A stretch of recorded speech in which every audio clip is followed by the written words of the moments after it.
Assalamualaikum, anda sedang menonton Sekilas Fakta 22 Disember bersama saya, Kimilia Nur Azlan.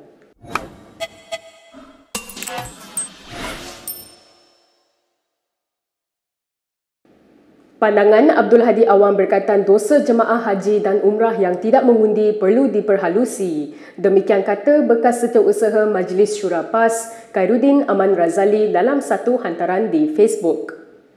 Dalam hantaran itu, Khairuddin berkata, tindakan Presiden PAS mengkiaskan perkara itu dengan tindakan lari daripada medan perang adalah istinbat, mengeluarkan hukum yang tersasar dan sangat tidak halus.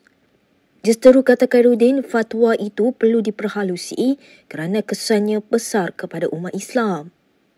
Hadi dalam surat terbuka kepada jemaah haji dan umrah yang tidak mengundi, mengingatkan golongan itu kepada dosa besar akibat perbuatan itu. Dakwanya ketika 98% bukan Islam dari seluruh pelosok dunia dikerah pulang menyokong DAP, hanya 60% orang Islam keluar mengundi walaupun alasannya kerana haji dan umrah. Mengulas lanjut, Khairuddin yang juga bekas ahli Parlimen Kuala Nerus seterusnya bertanya sama ada pembentukan kerajaan baharu selepas PRU15 bermaksud kuasa Islam telah jatuh. Untuk rekod, Khairuddin keluar PAS pada Mac tahun ini, kira-kira sebulan selepas dipecat sebagai setiausaha Majlis Syura itu.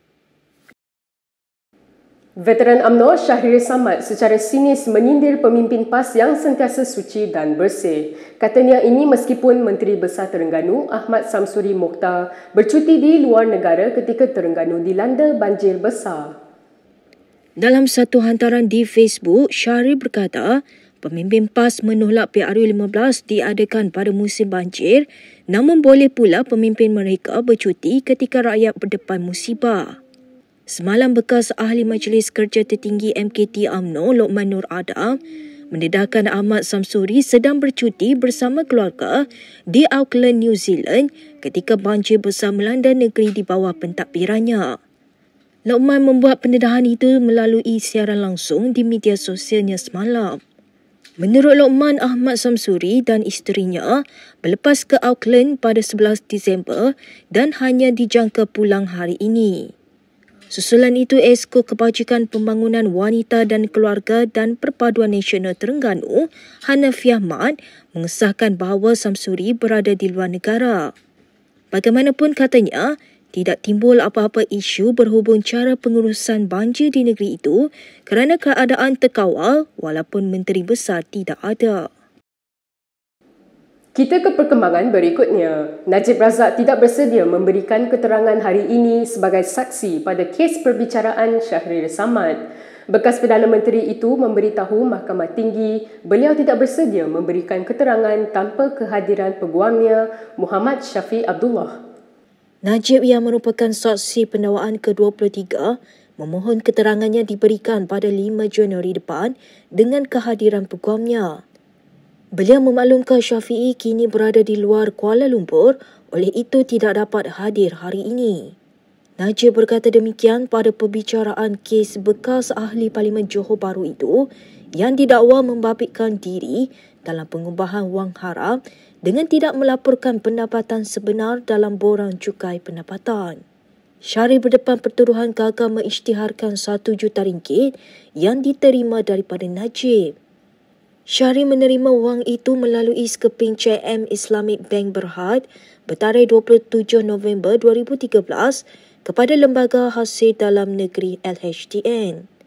Hakim Muhammad Jamil Hussein kemudian memerintahkan Najib hadir ke mahkamah untuk memberikan keterangannya pada 5 Januari depan. Hebat tak hebat bapa aku?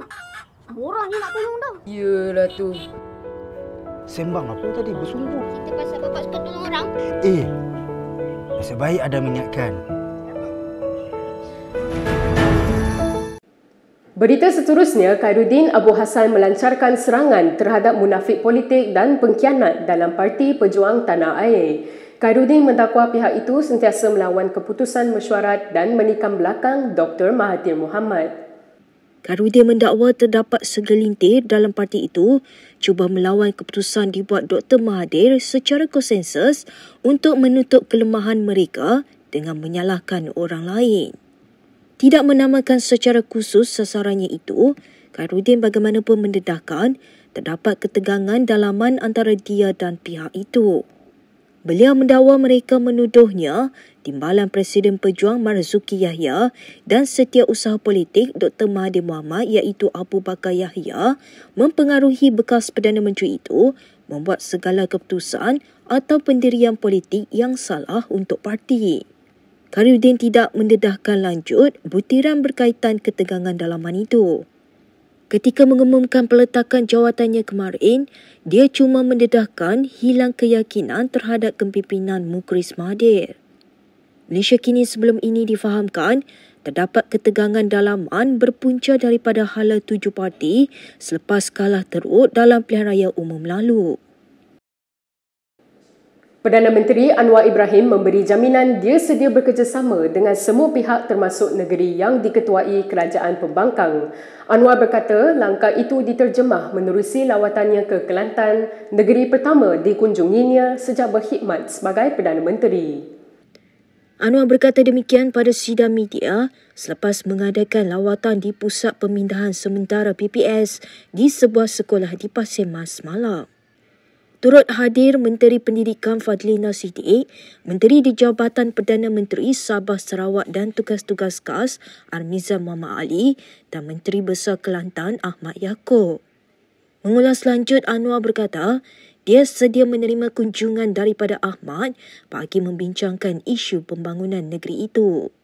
Sementara itu, Anwar juga berkata Kerajaan Persekutuan meluluskan peruntukan segera bantuan banjir berjumlah RM100 juta kepada negeri Kelantan dan Terengganu.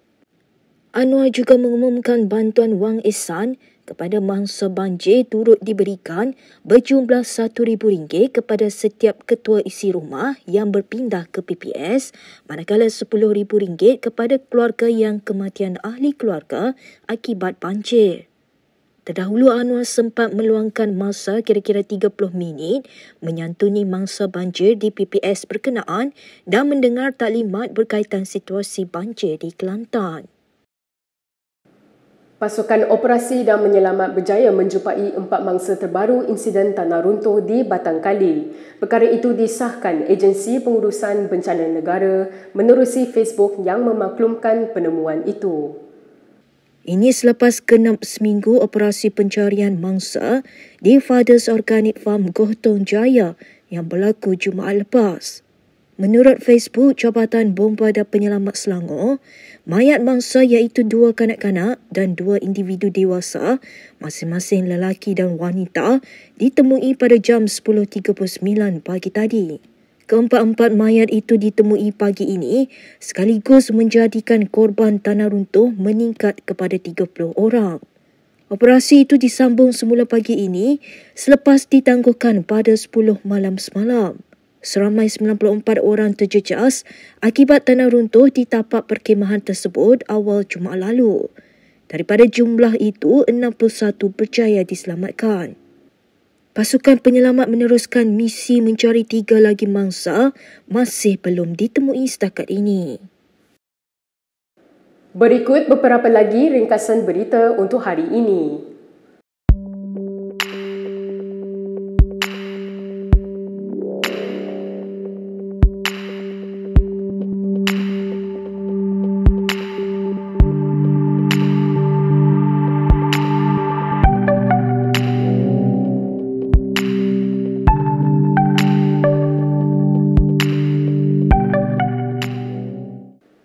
Sekian sahaja daripada saya, Kemilia Nur Azlan untuk Sekilas Fakta. Untuk lebih banyak berita, anda boleh melayari kinitv.com.